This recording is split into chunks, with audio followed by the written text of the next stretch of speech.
So I'm going to talk to you about effective annual rates now, or EAR. And EARs are nothing, there's nothing new about this because we've already touched on EAR without calling it that in earlier problems in the earlier video segments on single sums.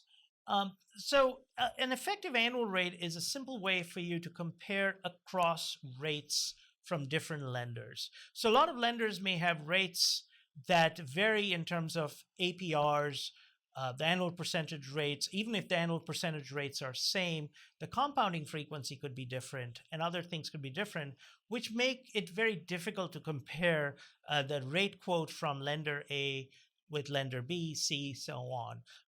But when you get the numbers as effective annual rates from each of the lenders, then it's comparing apples to apples because they're normalized annual rates, which you can then use to compare across the various rate quotes that you might get from various lenders. And so I will motivate this discussion by asking the obvious, question for which the answer should be obvious to you by now, is an annual rate of 10% always 10%? The answer is it depends.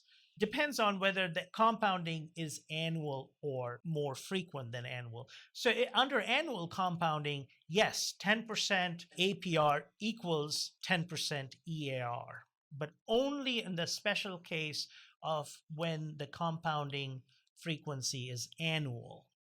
For any other compounding frequency, the two are not the same. And you probably have figured this out by now that the more frequent the compounding, the higher would be the effective annual rate. So here's the formula for the effective annual rate, where I is the annual percentage rate, as always, and then M is the compounding frequency.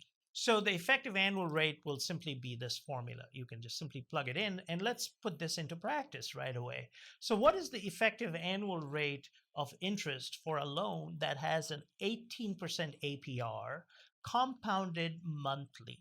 So here your I is 0.18, 18% reduced to its fractional form, and then M equals 12, and therefore your effective annual rate is almost 20%. So notice that it's different from the APR. The APR is 18%, while the EAR is almost 20%.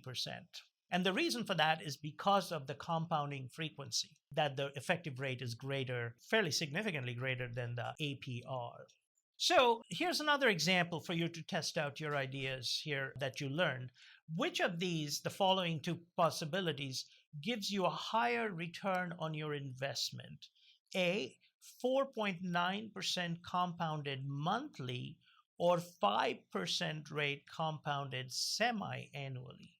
I'll let you figure that out yourself using the EAR formula, which should be fairly easy now for you. The moral of the story, once again, that I want to harp on is that more frequent the compounding, the faster your money grows. So if it's an investment scenario where obviously you want your money to grow as fast as possible, the greater the compounding frequency, the better it is for you.